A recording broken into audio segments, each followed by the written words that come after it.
Another off week in the world of IndyCar, but another episode of the DIVEBOMB IndyCar Podcast to give you. There's no waiting here. A little gap between Mid-Ohio and Toronto, which is obviously next week, but we have another special to bring you as we kind of look forward to the 2024 season, get the driver market updates as the season starts to ramp up and drivers are a bit more scrutinized and towards their performances. We're going to look at who could go where next season, and already there's some big storylines forming in the driver market. It's not many teams actually who look like they're going to keep the same lineup, but the safest option, Team Penske, the proven line of Joseph Newgarden, Scott McLaughlin, and Will Power, they're all under contract already for next year. Fairly simple for Team Penske, but don't fix it if it ain't broken. Yeah, precisely. I mean, there's not much to say on Penske. They're the easy team to go over because, as you will tell as we get along with this episode, it's not quite that straightforward everywhere. So I think really the start off this driver market is really depends on one man where the dynamic has really shifted kind of in the last month or two. That man, Alex Palou, last year he was the centre of the driver market. His contractual dispute with McLaren and Chip Ganassi Racing, obviously that resolved itself fairly peacefully actually towards the end of the last season. But now when it looks like his McLaren move was assured, there's other interest. We touched on this in our mid-season review.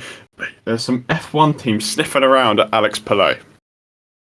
Indeed. I mean, it seemed inevitable, really, and it still seems inevitable that he would or will end up at McLaren if he doesn't end up going down the F1 avenue. But given how he's performing, I mean, you can tell exactly why there's interest from F1 teams and why Palou's management are reportedly going and speaking to a lot of F1 teams. And being from Europe, being a Spaniard, it's understandable really that Palou has the F1 dream. The likes of Fernando Alonso, of course, he wants to follow in those footsteps, and you can't help but feel really he's joined forces with McLaren with a view to involvement in F1, which further points towards, if there was the opportunity to move over to F1, then that is probably what he will favour.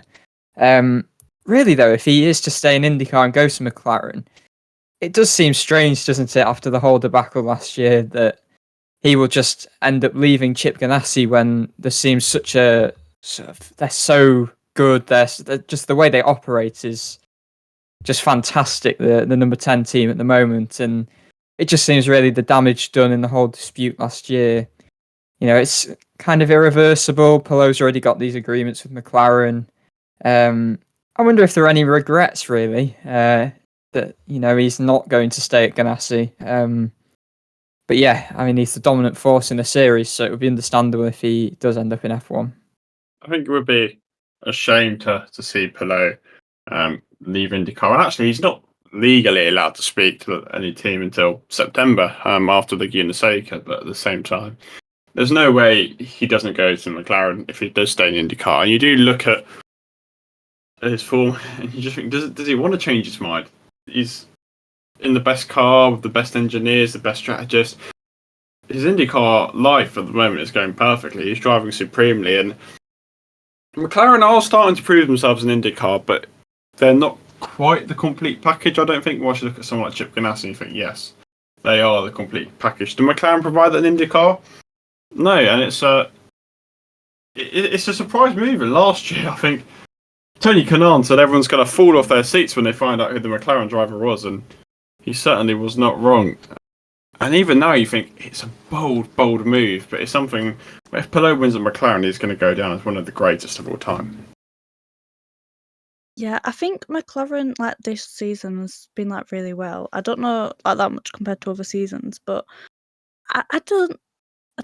I understand he's obviously the best, but I don't see why he'd want to move though, because so far he's literally the most dominant driver in the sport right now, and he's got a really good team. So will things change a little bit, or would it be for better or for worse really if he moves to McLaren? I feel like the whole joining forces with McLaren was, as I've mentioned a few minutes ago, sort of with that view to having a possible route into F1. Obviously, he's tested McLaren's. He's done a practice session The reserve in driver. F1. He's a reserve driver, exactly.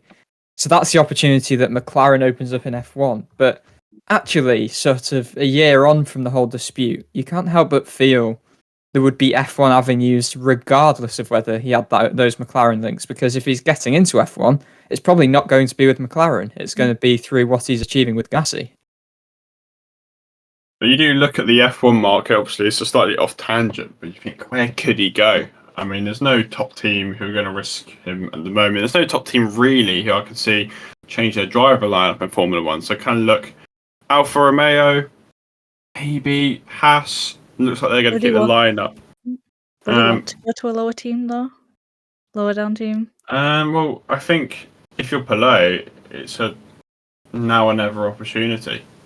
I think he's 26, something to say, 25, 26. And, he's 26, yeah. 26. Like he's not going towards the end of career by any means, but there's a window for Formula One, in which Nick De Vries, for example, really struggled to get in, and this could be his last opportunity to get to F1, and you got to take it whilst it's there.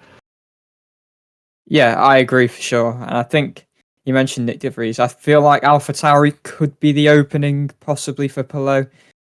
It's just hard to tell where that opening will come, because obviously you mentioned Alfa Romeo, you've got the likes of Matteo Pourchaire, who they'll be looking at if they do end up getting rid of one of their drivers. So it's hard to see where Pelot would get in, but I think, as you said, it's now or never, and that's why his management are sort of so incessantly looking around, asking about teams and their availability. And yeah, as I said, Pelot being European, growing up, in Europe, F1 is the dream. That's logical. Yeah, and I think AlphaTauri at the moment is his best shot. We I touched on Dive from Instagram, Max Verstappen. Pelot was trying to push Verstappen to push Red Bull management to get him into that AlphaTauri seat. Helmut Marko currently isn't actually keen on it, but the driving market will change. But you look at AlphaTauri, and they'll have their priorities. They'll have Liam Lawson. They'll have Ayumu Iwasa. They might even, dare I say it, Daniel Ricciardo. Now, AlphaTauri team's hard to get into, and as if an F1 driver, it's a dangerous route to go down. We've seen Nick De Vries. His F1 career is pretty much over, and he's only had about 10 races. Other outside bet, Williams, maybe a Logan Sargent replacement. I feel like Williams tend to give their drivers a couple of years. Probably the only other avenue I can see. But if you look at the F1 driver market, there's not much space for Pelot if he were to go somewhere. Yeah, I feel like Williams will be patient with Sargent, although it'd be interesting if Sargent left Williams, because maybe he would head stateside, being sort of an open admirer of IndyCar, knowing the likes of Kyle Kirkwood as a good friend of his. But yeah, I think Pelot's chance is probably AlphaTauri. Yeah, as we said, it's a now or never move for Pelot. Personally, I don't think the F1 move is going to happen. I think maybe he's got an outside shot 2024 if he wins again. Maybe when Norris could move up somewhere. 2025. Maybe Norris moves up somewhere. Piastri moves somewhere. I don't think there's currently the space for him to go anywhere next year. And I think maybe another year in IndyCar would do him good. Yeah, no, I agree. I think there's still a lot for Pelot to achieve in IndyCar. If he becomes a two-time champion, in another world, he could already have had 2 Indy 500s if it wasn't for successive years where he's had incidents related to pit stops. And he came second in 21 as well. Yeah, precisely that. And, if he carries on in IndyCar and then wins a 500, that's, his achievements are up there with the likes of Joseph Newgarden, who is now rendered a great of IndyCar, rightly so. And Pelot, after 4 years in the series, as this is his 4th season, he could already have been, held in that sort of esteem if he had won a 500. I feel like there's unfinished business in IndyCar. If it didn't work out in F1, I feel like he would always be, he'd be welcome back in IndyCar, given what he's offered to the sport already. But it's a really tough one. It's hard to judge, what will happen between now and the end of the season and throughout silly season, really. I think it's only right to see where Pelot's going to go. Obviously, we know that F1 avenue isn't there. The move to McLaren certainly is. And Rossi and Ward both under contract. Looks like the victim will be Felix Rosenqvist. Zach Brown, a couple of months ago, he put out some spontaneous rumours of a potential 4th car, but I think that's kind of generally been dismissed. Did particularly for next year, 2025, when they move to the Andretti factory, they'll certainly have the space to do that. But I think next year, kind of maybe too soon, particularly, it's only this year they've upgraded to 3 cars. So I think that 4th car probably isn't realistic this year, and I think it probably means Rosenqvist out. If they had a 4th car, it'd be a one-off, like an Indy 500 entry, like they did this year. I mean, yeah, you're always going to have one-off entries, but the fact is, McLaren already have that locked in Carl Larson, so they don't even have that space. And I feel like Indianapolis, you do have a bit more space, and you're willing to put in a 4th car. But if they did have a 4th car, that car isn't going to Felix Rosenqvist next year.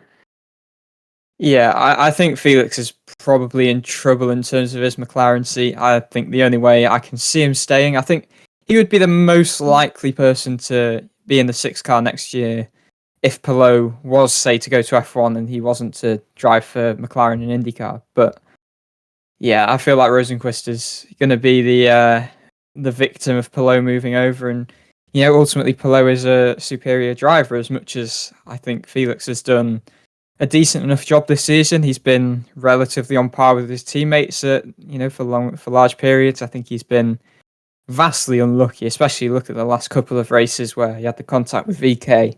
Road America, he had the first lap incident with Ericsson at Mid-Ohio. But I think he's had the pace, he's qualified well. I think there's only once he's not qualified inside the top 10, but for him to stay on next year, make them, I think a 4th car just isn't viable. But if it was possible, Rosenqvist would have to do something incredibly impressive between now and the end of the season to convince Zach Brown to do that. I think it's worth touching on, obviously, the rumour for the 4th car, and there was one name particularly linked to actually is the other driver, which kind of the whole driver market really depends on. That man is Marcus Ericsson. Just if you weren't aware, just a bit of background. Marcus Ericsson does currently pay for receipt at Chip Ganassi Racing. His sponsor, Husky Chocolate Husky Spritz, pay for him to go into that seat. Ericsson's kind of at a stage now in his career where he thinks he should be getting paid to race. Chip Ganassi doesn't agree, and to put it simply, and that's why Ericsson's Chip Ganassi Racing seat is in jeopardy. Zach Brown suggested Ericsson potentially moving to McLaren if they get a 4th car. Maybe if Palou goes to F1, they could still place him instead of Rosenqvist. But I just don't think Ericsson's the right fit, particularly kind of touched on this the other day off recording. But, an O'Ward Ericsson dynamic in McLaren would be a very brave manoeuvre. Yeah, I mean, I don't really see how Chip doesn't want to pay Ericsson. He's a 500 winner now. He's a multiple race winner. I find it a bit confusing. I mean, there's a lot of things pointing towards actually he won't end up paying him, and Ericsson could genuinely, depart Ganassi in the summer. But I think I don't think it's the right decision from Chip's part, really. He could lose Palou. He's always guaranteed to lose Palou. Then to lose Ericsson as well, that would be a big blow to Ganassi, really. And I just feel like he just needs to pay Ericsson. He's warranted it now through his a relatively successful IndyCar career. He's been he's proven reliable. I just don't understand why they would so easily let him go.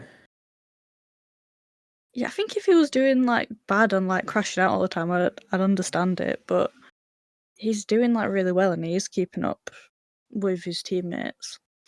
Granted, he's further behind them in the standings, Max Armstrong, but he's still up there, and he's still got a chance to keep up with them. So I don't understand it. It's looking unlikely for Ericsson to say, and I think we'll probably identify what seat he'll go into later on. But yeah, it's going to be an interesting loss for Ganassi, and you think really the only big name they could have next year is Scott Dixon. It would be a really interesting dynamic if he's the only top tier driver they have in that team, and that's going to be really interesting to see how that will pan out. Yeah, I mean, otherwise, and we'll maybe get into the options in a moment, but they'll have Dixon and then just a load of drivers who are newer to the sport and still developing, especially if you look at Marcus Armstrong, who we assume will stay in the 11 car. He'll still be learning if he goes to do a full season. He'll be learning ovals, so it'd be a real transition year. And I think keeping Ericsson seems necessary for a sort of stability from a stability perspective. Yeah, and it's going to be interesting. I think we'll touch on the drivers who could be sniffing at that seat a bit later on. But what does the Ganassi do? Just throw all its resources to Dixon, kind of share the team out and rest drivers like Armstrong and whoever takes those seats? Interesting dynamic for sure. I think next he might be worth touching on, just because it probably is the other major seats that people are looking at in the IndyCar market. And a lot of drivers actually linked to both this seat and the two Ganassi seats. Is Andretti Autosport. Colton Herta and Carl Kirkwood, they'll be staying. The first question mark is Roman Grosjean, who's a slightly interesting one. If you said at the start of the year, you see it could be a risk. You might think it's a bit absurd. But as the races have progressed this year, the signs aren't encouraging. And the other thing to bear in mind is Grosjean's got a Lamborghini contract next year, racing in the World Endurance Championship. There might be clashes, and if Grosjean were to race in both this year, there'd be calendar clashes at the Indy GP, Road America, Toronto, and at Portland. So that's 4 clashes for Grosjean potentially. And I don't know how it's going to pan out. I presume it probably prioritise IndyCar, but it's definitely something interesting, particularly the way he's dropped off in form. Does Andretti actually want to keep him, maybe? There's kind of been some slight rumours that maybe it might not happen. Well, this is the thing. I think you're looking at April, there was talk of, the contract's coming, it's only a matter of time, really. Since then, there's been this massive increase in the amount of mistakes he's been making, and then just this loss of confidence, which has seen him lose just all of that pace he had earlier in the season. And it has raised the question, he currently doesn't have the contract for next year, as far as I'm aware. Will they renew him? It's, I assume they might do. I think he's still got time to turn it around, from now until the end of the season, but it's not the foregone conclusion and the guarantee that it seemed maybe a couple of months ago. Yeah, and I think he'll probably still keep that seat. I mean, his ability shows once in a while, but you'll kind of look at it and you're looking at his recent results and you're like, is this really bringing much benefit to the team? And I almost feel like he performed better in his rookie season than he has in the season so far, which is easy to say. Karen Van Jett, your sport quickly. I think probably touch on our predictions later. The 29 car Devin DiFrancesco, he's almost certainly going to be gone at the end of the year. I think we can probably all agree that's probably justified. But that kind of leaves another big seat to play with in the market.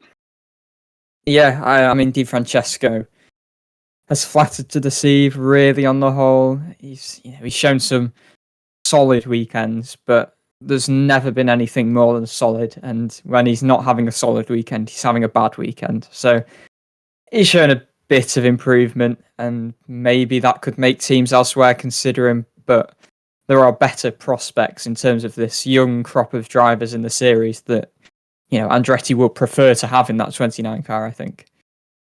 Probably time to touch on some of the drivers looking at both this Ganassi seat and this Andretti seat, just because there is a lot of overlapping here. 29 seat, favourite, Marcus Ericsson. Logical move for Andretti, logical move for Ericsson, I think. I don't think that'd be a bad move for Ericsson to go to. Yeah, no, I agree. I think it means Ericsson stays at a top team, which he has shown he deserves. He's an Indy 500 winner only just over a year ago. So I think that would be a logical move for him. If he does end up leaving Ganassi, and for Andretti, it's a logical move too. He's a reliable driver. Obviously, we're speaking on the back of Mid-Ohio, so not quite in that race wasn't quite in tune with his consistency, but he is generally such a consistent performer, and I think that would be a massive elevation on what they've got at the moment with DiFrancesco. Another name's been thrown out there quite a lot. Callum Ilott, going to be his second full season now, and I think this year's actually been a bit quieter than people made it out to be, but the talent's certainly there. And again, the seat both at Ganassi and Andretti is definitely there for him.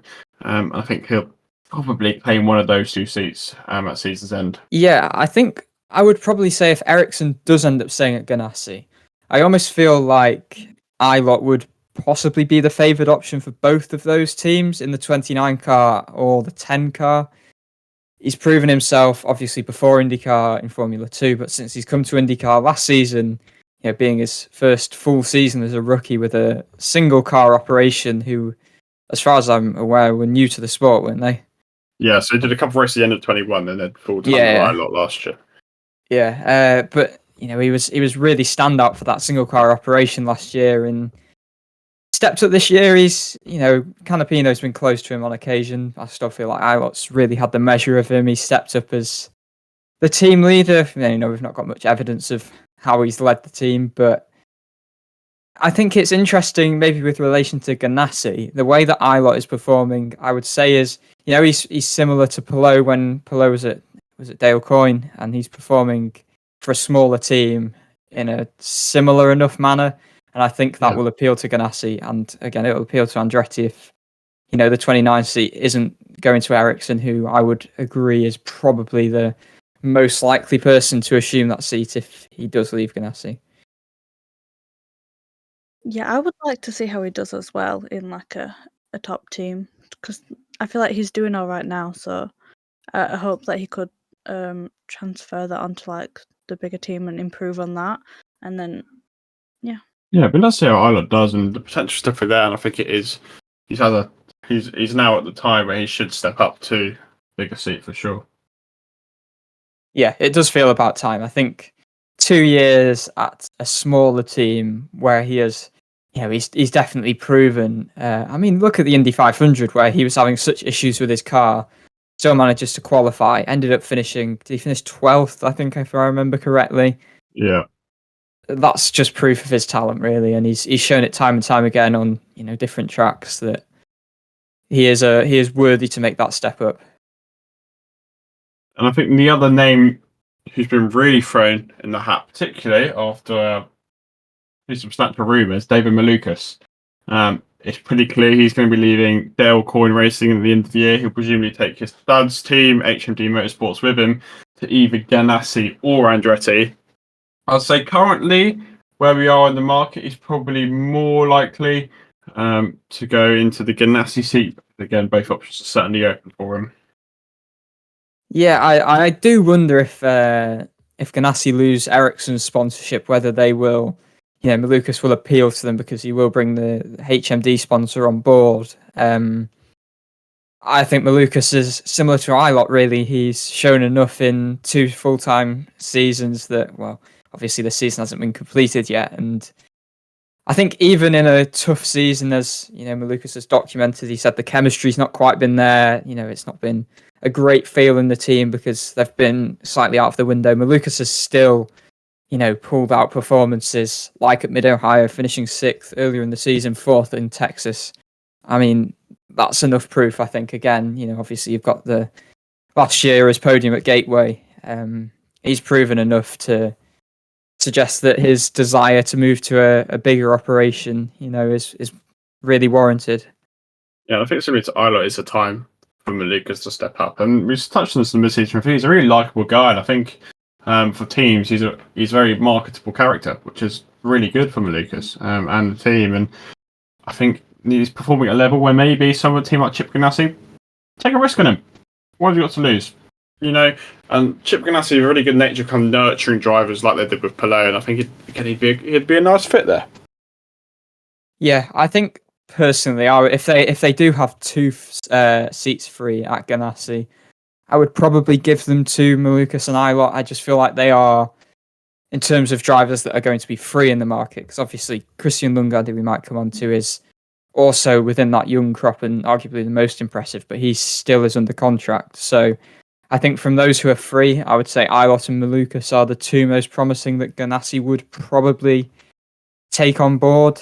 They've both had standout results, as I said, for smaller teams in the sport. Yeah, absolutely. And I think those are sort of the main ones in the market, but both teams have kind of some outsiders. I think outsider for both seats is Rinus VK. But I don't think he's kind of performed at the level where he deserves to be stepping up to that top seat. Yeah, it's hard to tell because obviously as with the Daly situation, there's evidence that not all is well at Ed Carpenter Racing. But VK, I just feel like he is in maybe the bracket below your Lungards, your Malukases, your Ilots.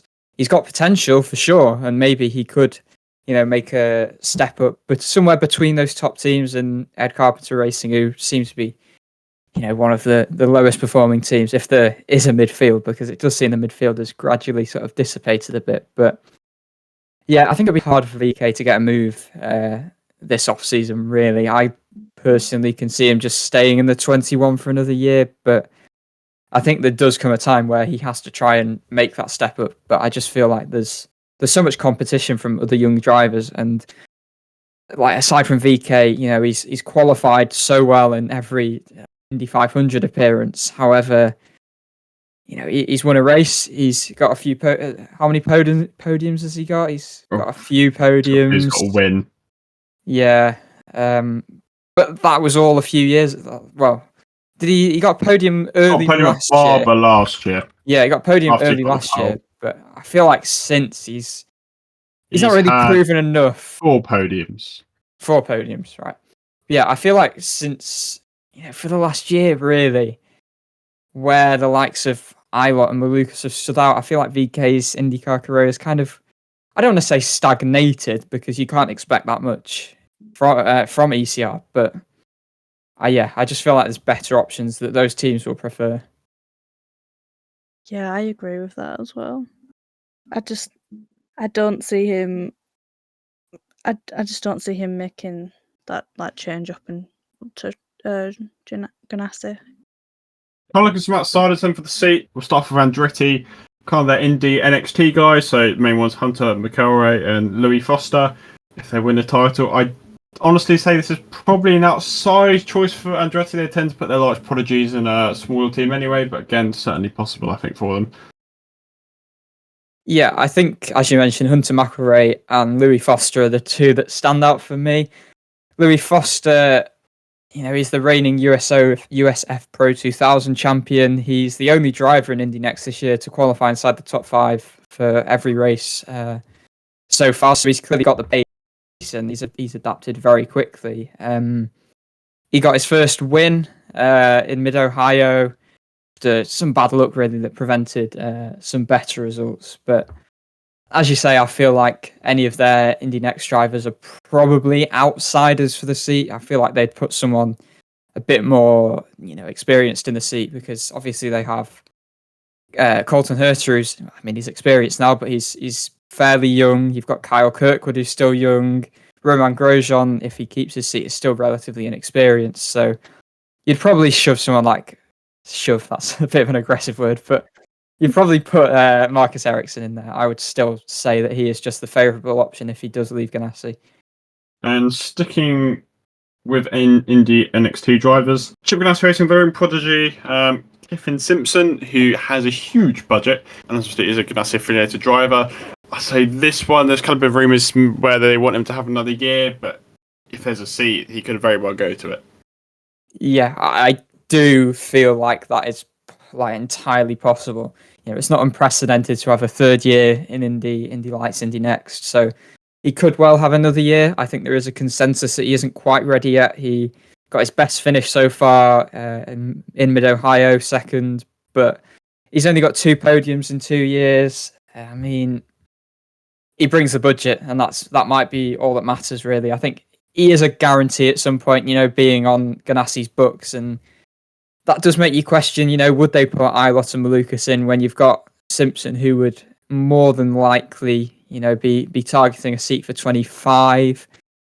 So it's a difficult one, really. He's another and one of quite a few Indy Next drivers that have experience elsewhere in IMSA as well. So, that's something valuable. That means he's got the experience. He drove in the Daytona 24 Hours with Scott McLaughlin and Joseph Newgarden for Tower Motorsports, and then picked up an overall podium at Sebring as well when McLaughlin was also driving.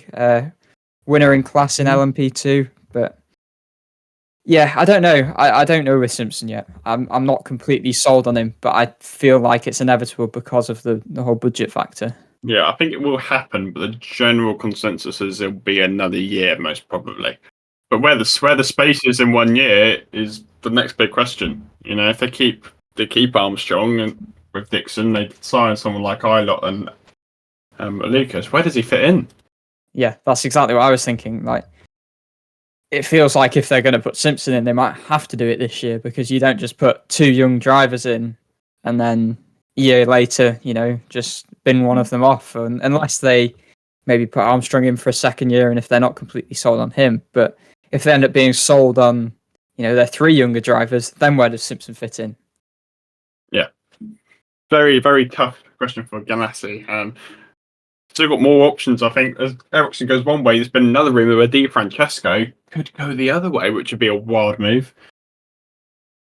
Yeah, I think it would be a wild move. I think it's wild. I think it's unlikely, but he does have the budget. But you think they'd surely pick Simpson over Di Francesco if they were going to do that? Yeah, I agree. I think they'd definitely take someone from within their books rather than Di Francesco, who, yes, he has experience in IndyCar, albeit fairly limited experience, but he's not really proven enough to drive for Ganassi, who are, they're the imperious force really at the moment in IndyCar. I don't feel like they would settle for a driver like Di Francesco, who, in terms of his results, has been fairly average. I think it's worth touching on kind of the outsiders from the series. Again, this is probably really unlikely, but both Nick Cassidy and Robert Schwartzman have had IndyCar tests at Ganassi. They said they're keeping their options open. As much as I'd love to see both of them in the series, I think, again, it's probably, we're looking at unlikely for this one. Yeah, I mean, I'm a big fan of Nick Cassidy. I would love to see him in IndyCar. He's doing some brilliant stuff in Formula E. Yeah, no, I completely agree. I mean, he's been doing some fantastic stuff in Formula E this year. He's got 3 wins, 6 podiums overall, putting in some masterful drives, like last time out in Portland, incidentally, an IndyCar track. But yeah, as you said, he's done a test. He said it was a big honour to drive for Ganassi, so clearly it's something that he's considering. He mentioned, as you said, he's keeping his options open, and he said it was quite similar to driving his Super Formula car, and he won in Super Formula as well. So I think it's something that would appeal to him, and I would love to see him in IndyCar. But it's just about how competitive that Ganassi seat, or maybe 2 Ganassi seats, will be in terms of those trying to get into the team.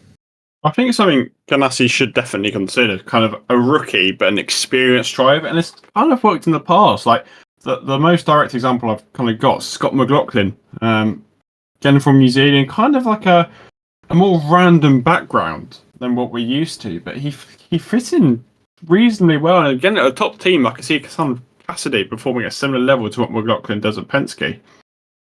Yeah, no, that's a really interesting point, actually. And Cassidy's got more similar experience as well, having come through a single-seater background rather than stock cars like McLaughlin. So he'd be an IndyCar rookie, but not a rookie in terms of driving cars that are, relatively similar compared to a supercar compared to an IndyCar. If we look at Alex Palou now, easy to forget, he actually competed in the Super Formula in 2019. He was actually very close to the title. I think Cassidy was the one who actually won that title, incidentally. And he's look where Palou's come since then. And Nick Cassidy, I think, although it's unlikely, I think he'd be absolutely brilliant in that seat. Yeah, no, absolutely. I have to agree there. We'll probably move on now. It's a lot of Ganassi and Andretti chatter. We said Malukas is pretty much definitely leaving Coin, which leaves a nice gap to move on to the Coin number 18 car. The big rumour was Devlin Di Francesco to move into the seat. Brings budget, would make sense. Not very ambitious though. Yeah, it depends what. I mean, they seem like they're in not a great place as a team, based off what Malukas has been saying. And it's whether do you want to put someone with a bit of experience in there, or you say let's just start fresh. We'll put in a promising young talent. You look at the likes of Christian Rasmussen, Nolan Siegel. The likes of them would be the ones that I'd consider. Maybe Linus Lundqvist as well, given he won Indy Lights with HMD with Dale Coyne team. So there's a few considerations that I would say are more viable than Di Francesco, but the same time, you could understand if Di Francesco did end up getting a seat.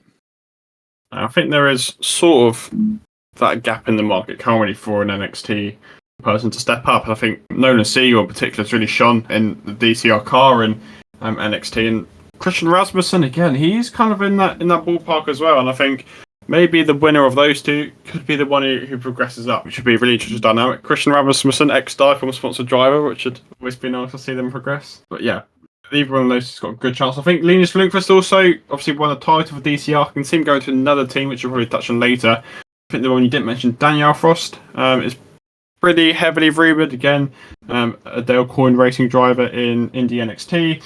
He's got a pretty big budget as well, so he's definitely one for Coyne to look at. Yeah, I think I agree with, I think whoever ends up winning the Indy NXT title will probably or hopefully be the one that progresses. I think they would be the one who deserves to progress. I think Nolan Siegel's the one that really stands out for me. He's in his rookie year. He's only 18, but it seems like with him, age is just a number. He clearly has the talent, and if he wins the championship, you don't want it being a situation like Lundqvist had, where he's had to have a year out. You feel like he'd be almost too good not to move up. We could have had 3 race wins on the trot heading into Mid-Ohio if it wasn't for his gearbox failed. Literally penultimate corner in the first race in Detroit, but he bounced back, won that, then won at Road America as well. He's also another one who's a winner in class in LMP2 in IMSA as well. He won in class at the recent race at Watkins Glen. So, he's got plenty of experience, even being only an 18-year-old. And that sort of adaptability, I feel, is important, being so young and having that sort of versatile skill set that can't be undervalued. But I feel like Siegel's the one. But as you say, Rasmussen as well is a viable option there. They both are pretty close in the points. But yeah, I think either or, really. I think that gives us a nice gap to talk about the seat that Ilott could be departing Hunkos. I think Canapino's probably done enough to keep his seat, I think. Yeah, no, I would agree there. I think, he's been solid. He's not been, obviously we've spoken about him a fair amount, but he's not been making mistakes like you see from a rookie, really. And he's put in some genuinely really solid performances where he's been competitive. And I feel like, he's still got the remainder of this season. And then you look at next season, he's just got more time to develop as well. So I feel like he will keep his seat, yeah. Yeah, I'd remove him at this point. I think he's still got a lot to show as well. And like you said, he's a rookie. So even if he wasn't doing as great as everyone else, that's to be expected. So they'd leave him on for a couple of years to hopefully see what he can do. The main rumour for this is probably going to be Felix Rosenqvist, who was actually really linked with Hunkos last year as the Pelot saga broke out. And I think it'd actually be a nice move for Rosenqvist. Hunkos have proved they're a decently competitive team, and I think Rosenqvist kind of brings that experience, which Hunkos have really needed. Canapino is obviously a rookie, and Ilott's still very young. And I think Rosenqvist would be a nice little fit in that team, help them in that 2-car operation. And, I think Rosenqvist is a driver to get the job done in someone like Hunkos. And I think, honestly, it'd be a nice career move for him. It's obviously a downgrade, but I think if you're looking at the options available to him, it's a pretty solid choice. Yeah, I quite like what they've got going on at Hunkos, to be honest. I think Rosenqvist would really benefit Hunkos as a team. I feel like maybe it's not the move Rosenqvist would want in terms of, he'd like to move to an Andretti or go back to Ganassi, for example. But, it would be a decent enough move for him. And, you look at the competition for seats among some of the, the youngest crop of drivers for the Ganassi and Andretti seats. And there's not really that much of an opening for Rosenqvist if he does have to leave McLaren, which seems highly probable given we don't know how likely Pelot is to go to F1. Again, it's Pelot's at the centre of a lot of this stuff. But yeah, I think it would be a decent move.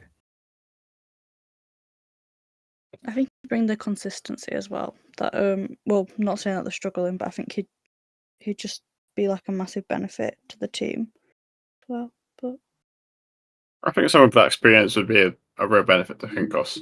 They're on an upward trajectory, I think, and yeah, he'd be a nice fit. And I think, especially some like ovals, where Rosenfeld has actually proven to be quite strong, that'd be really beneficial to a team like Hinkos. Next team probably touched on probably one of the most predictable moves in the market is going to be in Shank Racing. Number 6 of Helio Castroneves, probably his time's up, at least on a full-time basis. Huge rumours he's going to do a swap with their IMSA driver, Tom Blomqvist. Take that seat. Blomqvist is highly, highly renowned in the endurance racing scene. And, you know, the links are there. It makes sense. And I think Blomqvist could be quite a nice fit in MSR. Yeah, I mean, obviously, he already races for the team in IMSA. It'd be quite cool to see another driver. You know, I'm a big fan of drivers moving over from different series to come into IndyCar. You know, not necessarily open wheel single seater series. So obviously, with Blomqvist doing a lot of things on the endurance racing sports car side of things, I think that would be interesting. And you know, as you said, this is pretty much set in stone. Mike Shank said that by August they will announce that, you know, one of their drivers for next year, and it seems, you know, by all accounts that Blomqvist will be that driver. And then we also saw some news on the IndyCar podcast on Twitter last night, said that there will be a Chip Ganassi racing driver, a current Chip Ganassi racing driver, also driving for Meyer Shank Racing, which was interesting, but I think we interpreted that the wording was maybe slightly wrong, and what you can infer from it is that they're possibly going to take Takuma Sato to do the ovals while Blomqvist does the road and street courses. Yeah, it will make 100% sense. Again, Honda Link, Sato's never going to go to Chevrolet. And, you know, I think Blomqvist is a great road and street driver and who'd fit in really nicely, but once he gets that experience in the car, Sato can go where he's strong at, do the ovals.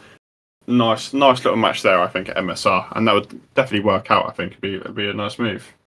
You also look on the Ganassi side, and that allows Armstrong to do the full season too. And just in terms of Castroneves, I feel like time is up in terms of a full-time schedule. I feel like we're seeing him spin in every single weekend and every single practice session, and he's not really performed. You know, Daly beat him at the weekend, having had a matter of, you know, hours in the car. So yeah, I think time's up for Castroneves as a full-time entrant. And if you look at the general trend of where external drivers have come in, I think he'd actually be really exciting. You know, someone like McLaughlin, Canapino, even Grosjean, and come the F2 generation of Armstrong, Lundgaard, and Eilert. Almost all of them have impressed straight off the bat, and I think he'd be a really nice fit and different dynamic. And I think for MSR, a team who I think are plagued by, I don't know what to put it, but I think their drive lineup isn't ambitious. I think someone like Blomqvist would be a bit more ambitious, a bit more exciting for them. And I think that it's a drive move I would really, really like to see. Yeah, and I think he did some testing with the IndyCar driver evaluation, and he was like one of the fastest out of 5, I think it was, if I read that correctly. So I feel like he'd make a great fit there as well, and he wouldn't be like out of place or anything. Sticking with Hondas, I think we'll move on to the most unpredictable seat in the paddock, which is the RLL number 30, occupied by Jack Harvey. I cannot see Jack Harvey keeping a seat. I think his time is now up. Really, I don't know who could go here. There's a lot of spares, so people like Rosenqvist, Eilert, Malukas, they could all fit in here. Yuri Vips has done so much testing for Rahal, so he's potentially the favourite. You know, Linus Lundqvist, maybe an NXT guy. There's loads of options here for Rahal to pick from. It's so hard to call. I think this is it the hardest seat to call, possibly. Up there with a 10, maybe. Yeah, because it could be, you know, I don't see Harvey staying, as you say, but it could be someone externally. It could be an Indy Next driver. It could be someone in the series already. It's very wide open. I think just on Jack Harvey, I mean, I just feel like he's flattered to deceive again. I mean, he trailed his teammates at Mid-Ohio when the team actually looked, you know, really strong, possible race winners, and he wasn't really in the same league as them, which is, it's just such a shame. He's still not had a top 10 for the team. I think his best finish is 13th, which is quite staggering, really, in what is a year and a half now. And you know, Ferrucci beat him in this one-off last year. Yeah, I mean, it's such a shame because he showed such promise when he was with Meyer Shank.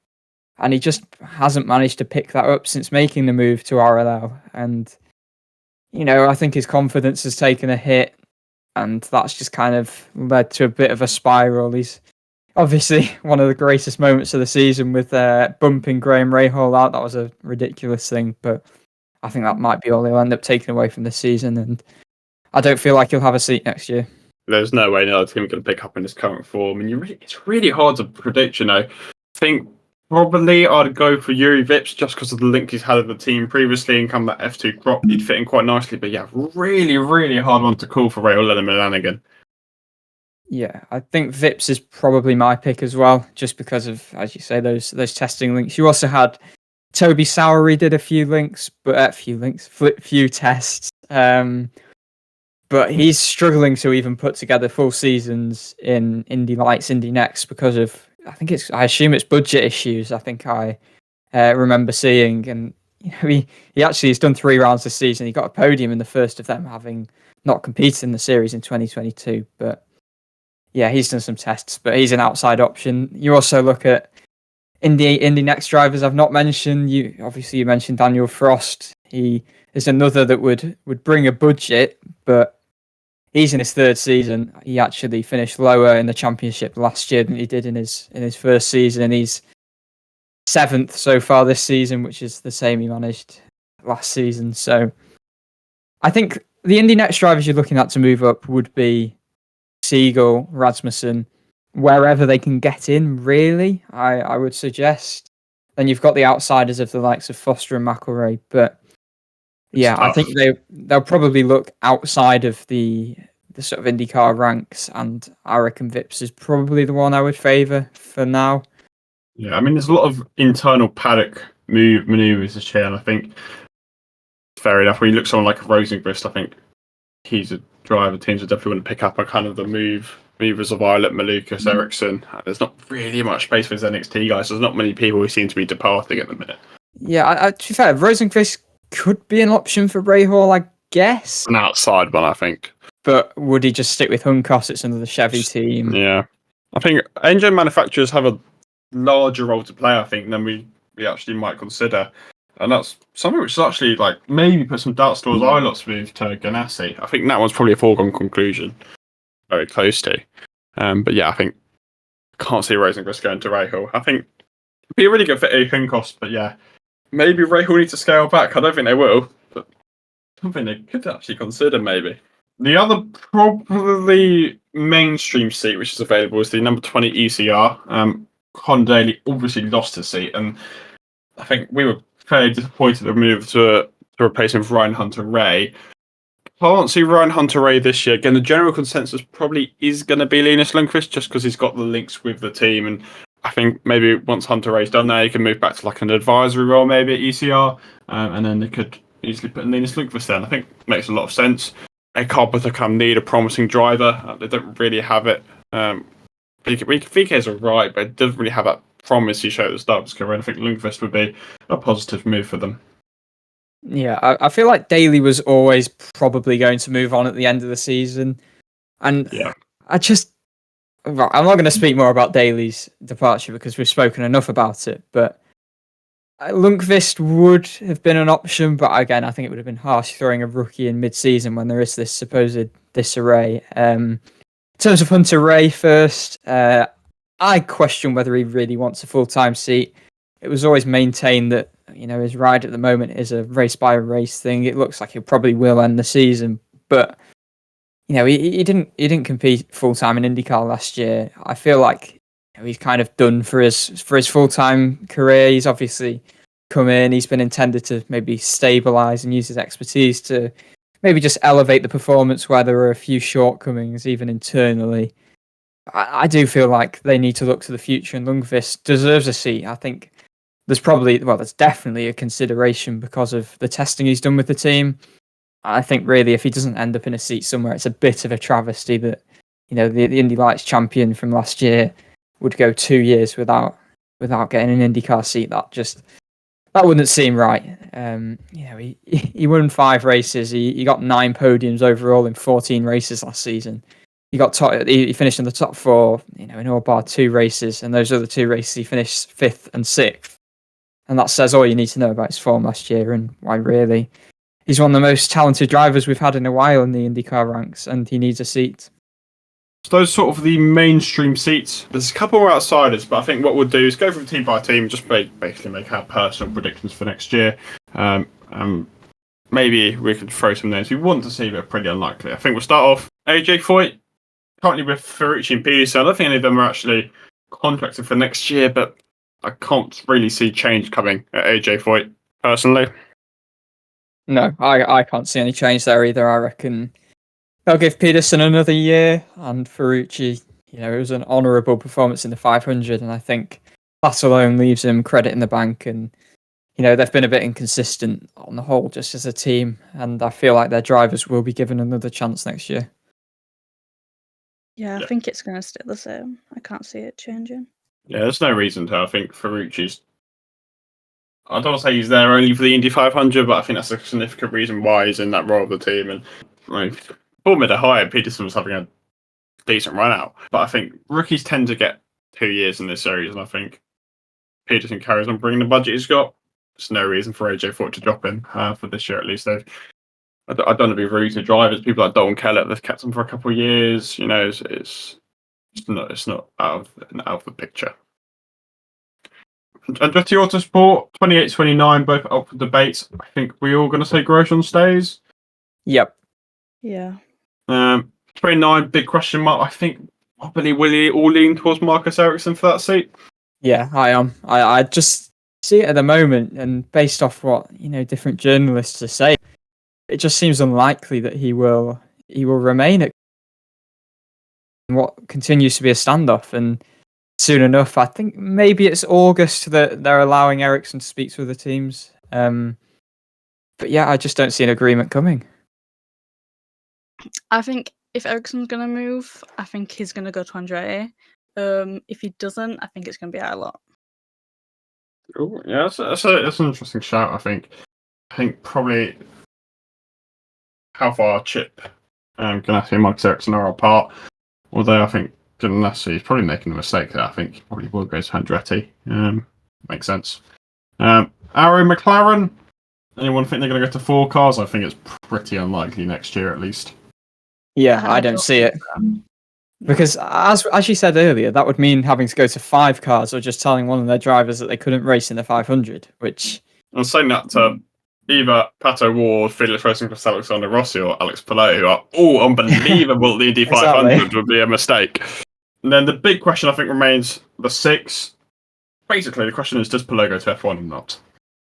It's such a hard decision to predict it, because if I say Palou is going to go to F1, that changes everything else. If I say he's not, I personally don't think he will. I don't see the opening because, as we said, with AlphaTauri's probably the logical one, but then you look at people like Liam Lawson who are probably ahead in the pecking order there. Even you look at Yuma Iwasa maybe as well. I don't see why they'd go outside of the Red Bull ranks. I mean, he's failed for De Vries, so I think it could be a bold game for Marco to play again, especially when he's not keen, like he wasn't keen with De Vries. Yeah, that's a good point. I was just going to say Palou probably for number 6, but... Yeah, I mean, I feel like there could be a number change, actually. I don't see Palou at 6, but yeah, doesn't matter. He'll be replacing Rosenqvist. I think we're all fairly sold on that. Now, for the big one. Chip Ganassi Racing. I think the first, we haven't really touched on the 11, but Armstrong going to a full-time schedule is probably quite likely, I think. Yeah. I think agree. he wants as well. Yeah, I mean, he wanted to do the ovals. He was slightly surprised as he started to do the rest of them. But, I mean, next year's logical. He's kind of got that year's experience. And like Grosjean did, like Johnson did, he could just build on that. Yeah, and you look at the rumour that Sato might end up going to Meyer Shank, that sort of points towards Armstrong probably doing the full year, which I think he's warranted, really, from his performances. He's shown he's got qualifying pace, he's got race pace, he's got the racecraft to succeed. I think he's had a really promising rookie year so far. So the first question, the number 8. I mean, this is so hard, but for me, I think, considering the budget he brings, the talent level he's showing, and the fact he's going to leave his team, I think Dave Malukas makes the most sense for me at that seat. Yeah, I agree. I think it's between Simpson and Malukas because of the budget again, but I think if they're going to lose husky chocolate ice spritz, I think they'll Whatever they are. probably take Malukas. They've got the HMD sponsorship, and yes, while Simpson, is sort of on their books, I feel like he hasn't shown enough yet. Whereas Malukas is entirely proven in IndyCar across his year and a half so far. It's like a bloody jigsaw puzzle, isn't it? Like, if one person goes somewhere, it messes it all up. But I'm probably going to go with the same as you two. So. Yeah, I think it'd be a really nice move from Lucas, and I'd be very excited to see what he does in that Ganassi seat. I think he will potentially shine. Now, the big one, probably the biggest seat there is in IndyCar, the number 10, Chip Ganassi Racing. Pretty clear Alex Palou is going to be there. I think I'm pretty confident saying that Callum Milot will be. Yeah, no, I will also say the same, because we're saying Malukas will go to the 8, which points towards Ericsson leaving, and Ericsson would probably take the Andretti seat. So that leaves the 10 for Ilott, and I think he is a worthy person to take that on. Yeah, I also agree with that, to be fair. Yeah, it makes a lot of sense. It's something like Palou, it's someone who showed promise early on in IndyCar, and I think it's someone that Ganassi could mature into a top-class driver. And it's like we said, it's about time that he moves up as well, because he's had his 2 years, hasn't he? So. Yeah. Hard one. Dale Coyne Racing. We'll start off with number 18, where Malukas is departing, and likely HMD. It's so hard to predict the seat, but I'm gonna go for Rasmussen. Oh yeah, I feel like this seat is pretty much predicting who will win the Indy Next Championship. No, to be different, I'll go for Siegel. Variety is a spice of life. Yeah, I think if he wins the championship in his rookie year, and that just proves his talent really at 18 years old, I think that would be enough to prove to them that he warrants that seat. I think if it does come second, another year would be good for him anyway. I agree. Because I think a seat is inevitable, and even if it doesn't come next year, I think an extra year, sort of like Lundqvist did. Obviously, Lundqvist came third, but I think just another season just to establish himself would be perfect. Yeah, no, I agree. And I feel like Rasmussen, obviously, this being his second season, he is a bit more established. So that would be a merit to Coyne taking him on. I think either of them would, I'm fairly impartial to who they take, really. I think they're both, talented drivers who have, the potential to succeed. Are they Di Francesco or an NXT guy? What do you think? I think an NXT guy. It's possible, but I don't know which one of them. But probably one of the NXT Like a punt. guys. Siegel, Rasmussen, or Frost? Ugh. Go Frost to be different. One of us has to be right. Okay, I'll go with Frost then. There we are. We'll see which one of us is right at the end of the season. One of us to be probably.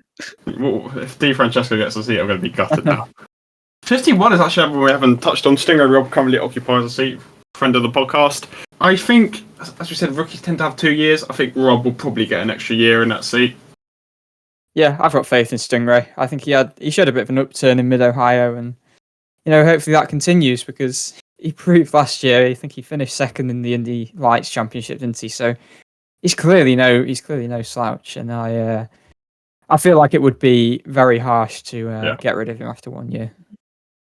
It'd be very unfair, because it's his rookie year. Yeah, IndyCar's more forgiving than a series like F1. I think, most drivers tend to get 2 years. I think that'd be the case for someone like Peterson, and for Rob, they're going to get an extra year in that seat before the pressure starts to ramp up a bit. Yeah. ECR number 20, I think Linus Lundqvist is probably the favourite. I think anyone else, you're kind of looking at an outside job. Guess you guys agree with that one? Yep, 100%. Yeah, probably quite a nice easy one there. Another car we haven't really touched on, the 21 of Rinus VK. We can't touch on the other seats, and I think it's probably he is going to keep his seat because there's nowhere else for him to go. But I think next year he's got to step it up. I think maybe if he continues the way he's going, I think his seat, personally, should have a few more eyes on it. There's not really many eyes on Rinus VK at the moment. The way he's performing, I think people do need to pay a bit more attention to his performances, because apart from Indy 500, they don't tend to be up to the level where Rinus VK is expected to be. Yeah, no, I agree there. I think he'll keep that seat. I don't see there being enough interest from elsewhere compared to other drivers. I think he does need to step up to prove that he is worthy of driving for one of the top teams. Yeah, I've got to agree with everything you're saying. Juncos, Ollinger Racing, Canapino, we're all fairly set on. Seat number 77, I think Felix Rosenqvist, logical move for him, I think, and pretty good move for Juncos, I think. Makes sense for me in that seat. Yeah, I'm going to go for Rosenqvist as well. I just don't see where else he could go, really, other than Shank. But as we mentioned, the Chevrolet links are probably pretty valuable in this. Yeah, I don't really know who else could fill that other than Ilott, but if he's going up somewhere else, then it's going to be Rosenqvist. Yeah, I think Ilott actually is contracted, but I think the lure of a bigger team will put him away fairly simply. I think even for Juncos, that'd be when you get a driver who's kind of moved up like that, I think it's good for a team like Juncos, especially considering they only really started full time a year ago and they've already got a driver stepping up to a team like Ganassi. It's going to be maybe a promising sign for external drivers to come into Juncos. So I think that's even a good result for them, even if their star driver leaves. Yeah, actually, I do feel like their reputation is being built up a lot very quickly. I think just you look at how well Canapino's done. I mean, that's exceptional. They took a punt and it's working out, and most of the decisions they are making are being vindicated. Yeah, it's nice to see a smaller operation do really well in IndyCar. They're fighting with people like RLL, who are Delcon Racing, who are established organisations in the series, and to see them competing with these guys is really encouraging from a neutral standpoint. No, I was going to say, and from what I can remember, they haven't really done anything bad to stand out, so I've been doing all right. Yeah. Marshall Racing at number 6, I think we're all fairly sold on Tom Blomqvist. Do you think, well, I'm pretty sure we'll agree on Tom Blomqvist, do you think Sato will run the ovals? I think for me it makes logical sense, and I think it probably will happen. Yeah, I agree. I think for their competitiveness as well, I think putting Blomqvist on there would be a bit more of a gamble when you've got Castro Neves, who is obviously seasoned on ovals. I feel like putting Sato in there, he's another experienced driver, and it'd probably make a good combination. It would probably elevate their performance, I feel. Yeah, I once again agree. If we look at the 60-year car, we haven't actually touched on. Currently occupied by Simon Pagenaud. Again, you've kind of got the common names, the Rosenqvist, your Lundqvist, your Ilott. But I think for Shank to make 2 moves in one season is going to be bold, particularly if we're looking at 2 external drivers. And I think Pagenaud performs to a slightly higher level than what Castro Neves does. I think Castro Neves is actually ahead in the standings. Yeah, actually, he's actually 16 points ahead of Pagenaud. Obviously, Pagenaud lost quite a few out of Mid-Ohio. But I think Pagenaud's kind of, I think he kind of brings a bit more wisdom maybe than Castro Neves does. He's obviously brilliant in the ovals, but too mistake prone in the road courses. I think doing 2 big drive moves in 1 year may be a bit much. Maybe if Pagenaud another year, he can help mentor Blomqvist whilst Castro Neves goes to IMSA. Yeah, I would agree there. I feel like Castro Neves is kind of just there for a good time. He always just looks like he's so happy with everything that happens, regardless of whatever happens. He had a mediocre Indy 500. He's just loving life Still afterwards. Smiling. Which I love about him. And obviously, I think he'll still run the 500 for them next year. But, Yeah, for sure. Yeah, I feel like Pagenaud will stay. I don't see them completely overhauling. I don't see Pagenaud staying for that much longer, but I feel like next year he's fairly secure. Yeah, I think it'd be too much of a gamble to bring 2 new drivers in, especially if it is, like we said, from other series. So I think they've got to keep one on. Not many left. Only one really left to discuss. Rahul Lerman Lanigan. Team Penske, get them out of the way. We've done them already. Great lineup. They're keeping it. Rahul Lerman Lanigan, Lundgaard. Well, I think it's time to actually touch on Lundgaard because I'm actually really gutted that he's not in the conversation for a bigger team because the way he's driven, I think for me, he's might be the second best driver of the season after Alex Palou. And I know it's really out there, but he has exceeded so many expectations this year.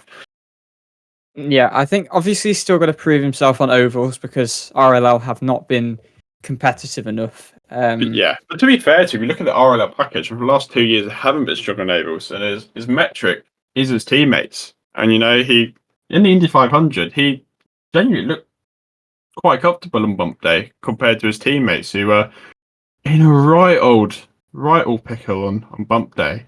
And, even other ovals, I mean, Texas, he kept it clean. Rahal obviously crushed out. One place behind Harvey, but you look at that overall over package, it isn't strong. But the Indy 500, he was pretty solid compared to the other two. Yeah, actually, that is a really viable point. But I genuinely think I would put Lundgaard even above the likes of Eilert and Malukas, just for what he's doing on his road course form has just been sensational. He's just not looked at all out of place when up near that lead pack. I just feel like he's doing a sensational job, and he's always seems to be ahead of his teammates as well, which is it's massive credit when you've got someone as experienced as Graham Rahal. Talking of Graham Rahal, his seat's actually still been up in the air. There was a lot of rumours that Graham wants to be to a bigger team. Don't think Rahal really justifies that, and I don't think it makes sense for him to leave at his current situation. A lot of people said he should retire, blah blah blah, but I think at mid to high, he's still proved, that he's still there on his day, and I think he'll probably stay.